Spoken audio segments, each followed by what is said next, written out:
दिल्लीत सीजेपीचं आंदोलन दिवसेंदिवस तीव्र होत असतानाच अचानक या संपूर्ण लढ्यात विरोधी पक्षनेते राहुल गांधींची एंट्री झाली. गेल्या काही दिवसांपासून या आंदोलनावर तुलनेने शांत भूमिका घेणारे राहुल गांधी अचानक मैदानात उतरले.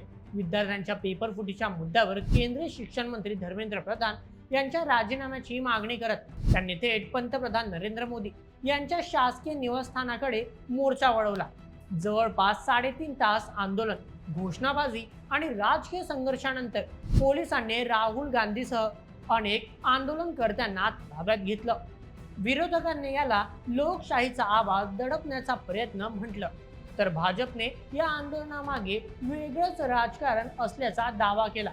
विशेष म्हणजे केंद्रीय शिक्षण मंत्री धर्मेंद्र प्रधान यांनी एक्स वरील एका पोस्टमधून राहुल गांधी आणि काँग्रेसवर काही गंभीर आरोप करत या आंदोलनामागील हेतूवरच प्रश्न उपस्थित केले. त्यामुळे या संपूर्ण वादाला नवं राजकीय वळण मिळालं. मग राहुल गांधींनी हा लढा थेट पंतप्रधानांच्या दारापर्यंतच का नेला? धर्मेंद्र प्रधानांच्या आरोपांमागचं नेमकं राजकारण काय आहे आणि विरोधी आघाडीतील आम आदमी पार्टीनेच राहुल गांधींच्या भूमिकेला विरोध का केला? चला समजून घेऊया आजच्या विशेष व्हिडिओमध्ये. आजच्या बातमीचे लेखक आहे मेहुल मराठे. तर मित्रांनो, अगदी गेल्या 20 ते 22 दिवसांपासून दिल्लीतील जंतर मंतर येथे सीजेपीच्या नेतृत्वाखाली आंदोलन सुरू होते. विद्यार्थ्यांकडून नीट पेपरफुटी प्रकरणी निष्पक्ष चौकशी, जबाबदारी निश्चित करणे, केंद्रीय शिक्षण मंत्री धर्मेंद्र प्रधान यांच्या राजीनाम्याची मागणी केली जात होती. मात्र सीजेपीच्या या आंदोलनाला सुरुवातीला तर काँग्रेसची सक्रियता फारशी दिसत नव्हती. कारण याआधीच कॉक्रोच जनता पार्टीचे अध्यक्ष अभिजित दिपके यांनी अनेक वेळा विरोधी पक्षनेते राहुल गांधी यांच्यावर देखील निशाणा साधला होता.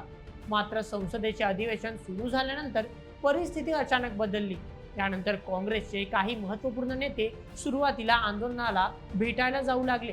हळूहळू विरोधी पक्षातील अनेक नेते या आंदोलनाला समर्थन देऊ लागले. अधिवेशनात विरोधी पक्षाकडून या आंदोलनासंदर्भातील मुद्दा आणि सरकारची याबद्दलची उदासीनता यावर प्रश्न उपस्थित केले गेले. परंतु गेल्या काही दिवसांपासून जसे जसे या आंदोलनाचे स्वरूप वाढत गेले, संपूर्ण देशभरातून प्रतिसाद मिळू लागला. अगदी त्यानंतर लगेचच विरोधी पक्षनेते राहुल गांधींनीही प्रकरणात उडी टाकली.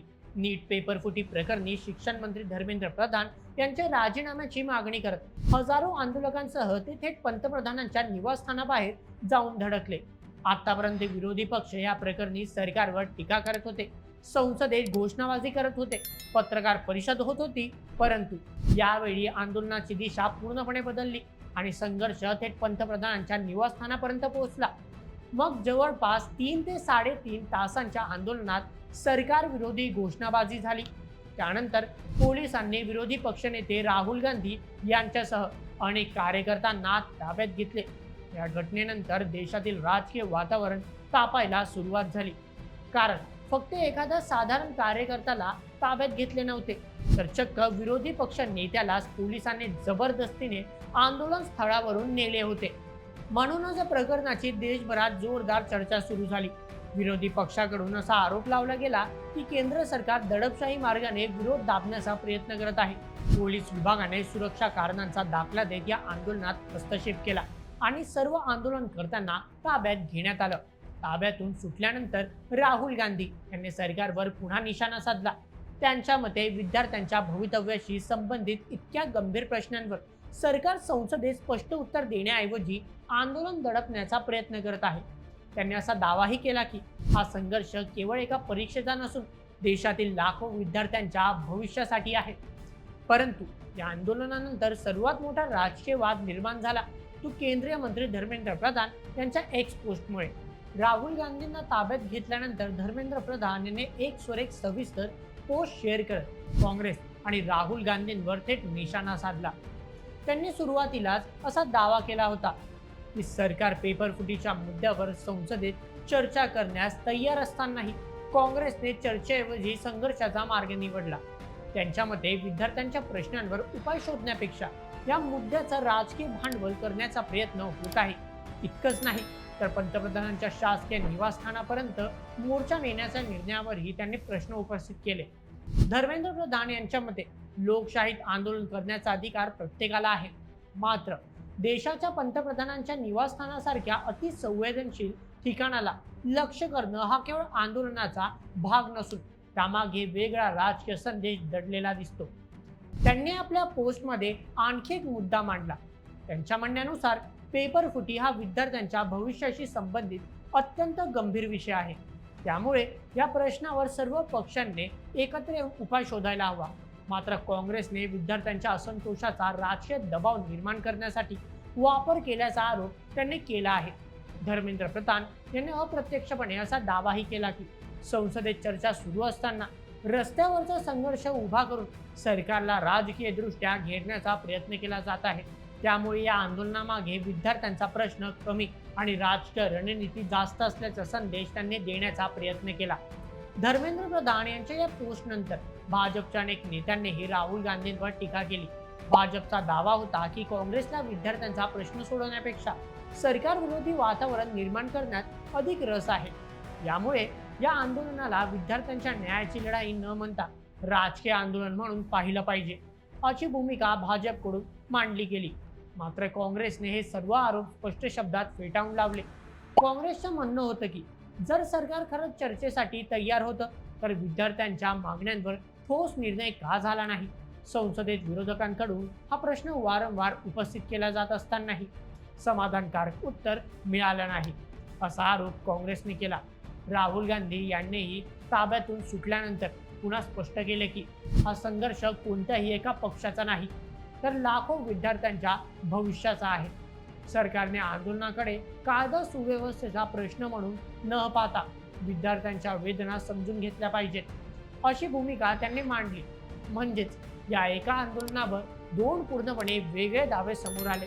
भाजपचं म्हणणं होतं की विद्यार्थ्यांच्या नावाखाली राजकीय दबाव निर्माण केला जात आहे, तर काँग्रेसचं म्हणणं होतं की विद्यार्थ्यांचा आवाज संसदेत ऐकला जात नसल्यामुळे आंदोलनाची तीव्रता वाढवावी लागेल. मात्र या दोन्ही पक्षांच्या आरोप प्रत्यारोपांदरम्यान एक अशी राजकीय घडामोड घडली जिने संपूर्ण समीकरणच बदलून टाकलं. कारण भाजपने विरोध करणं अपेक्षित होतंच, शिवाय पण विरोधी आघाडीतील आम आदमी पार्टीनेच राहुल गांधींच्या आंदोलनावर प्रश्नचिन्ह उपस्थित केले. आम आदमी पार्टीच्या काही नेत्यांचा आरोप होता की CJPचं आंदोलन मुळात विद्यार्थ्यांचं आणि तरुणांचं होतं. त्याचा केंद्रबिंदू होता पेपरफुटी आणि भरती प्रक्रियेत पारदर्शकतेची मागणी. मात्र काँग्रेसने अचानक मोठ्या राजकीय नेतृत्वासह आंदोलनात प्रवेश केल्यानंतर चर्चेचा केंद्रबिंदू विद्यार्थ्यांच्या मागण्यांवरून राजकीय संघर्षाकडे वळवला. आम आदमी पार्टीच्या काही नेत्यांनी गंभीर आरोप करत असा दावाही केला की राहुल गांधींचे हे आंदोलन विद्यार्थ्यांच्या प्रश्नांसाठी नसून अप्रत्यक्षपणे नरेंद्र मोदींनाच राजकीय फायदा करून देणार आहे. फक्त इतकंच नाही तर काहींनी असा देखील आरोप लावला की राहुल गांधी हे आंदोलन पंतप्रधान मोदी यांच्या सांगण्यावरून करत आहेत. आम आदमी पार्टीने केलेल्या या अजब दाव्यानंतर राजकीय वर्तुळात मोठा संभ्रम निर्माण झाला. आम आदमी पार्टीचे म्हणणे होते की हे आंदोलन विद्यार्थ्यांचं होतं, परंतु काँग्रेसच्या हस्तक्षेपानंतर या आंदोलनाचा मूळ स्वरूप बदलून विद्यार्थ्यांच्या मागण्यांपेक्षा राजकीय संदेश अधिक चर्चेत आला. मात्र काँग्रेसकडून हे सर्व आरोप फेटाळून लावण्यात आले. त्यातील लाखो विद्यार्थ्यांच्या प्रश्नांसाठी विरोधी पक्ष म्हणून रस्त्यावर उतरणं ही आमची लोकशाहीतील जबाबदारी असल्याचं काँग्रेसकडून स्पष्ट करण्यात आलं. आता यामुळे एकाच वेळी आंदोलनावर तीन वेगवेगळ्या भूमिका समोर आल्या आहेत. काँग्रेसचं म्हणणं आहे की विद्यार्थ्यांच्या आवाज सरकारपर्यंत पोहोचवण्यासाठी आंदोलन आवश्यक होतं. भाजपचा दावा आहे की विद्यार्थ्यांच्या प्रश्नांचा वापर राजकीय दबाव निर्माण करण्यासाठी करण्यात आला. तर आम आदमी पार्टीची भूमिका अशी आहे की त्या आंदोलनाच्या मूळ स्वरूप टिकायला हवं होतं, परंतु काँग्रेसच्या हस्तक्षेपामुळे विद्यार्थ्यांचा मुद्दा बाजूला पडला. म्हणून आता प्रश्न फक्त राहुल गांधींच्या आंदोलनापुरता उरलेला नसून देशात विद्यार्थ्यांच्या प्रश्नांवर उभं केलेलं आंदोलन काँग्रेसमुळे पूर्णपणे बदललं का, हा मुद्दा देखील चर्चेत आलाय. मात्र या सगळ्यांमध्ये एक गोष्ट निश्चित आहे की आता पेपर फुटीचा प्रश्न केवळ प्रवेश प्रक्रिया किंवा भरतीपुरता मर्यादित राहिलेला नाही, तर तो देशाची शिक्षण व्यवस्था, तरुणांचे भविष्य आणि राष्ट्रीय राजकारणाचा महत्त्वपूर्ण भाग बनलाय. त्यामुळे आता सरकार या प्रकरणावर पुढे काय निर्णय घेते आणि या आंदोलनाचे पुढील राजकीय परिणाम काय होतात हे पाहणे देखील तितकेच महत्त्वाचे असेल. तर मित्रांनो, तर संपूर्ण प्रकरणाबद्दल तुम्हाला काय वाटतं? राहुल गांधींनी थेट पंतप्रधानांच्या घरापर्यंत आंदोलन नेणं योग्य होतं का? आणि आम आदमी पार्टीने उपस्थित केलेला मुद्दा कितपत योग्य आहे? तुमचं मत आम्हाला कमेंटमध्ये नक्की कळवा आणि अशाच व्हिडिओसाठी सबस्क्राईब करा बोल MH आपल्या चॅनलला. धन्यवाद.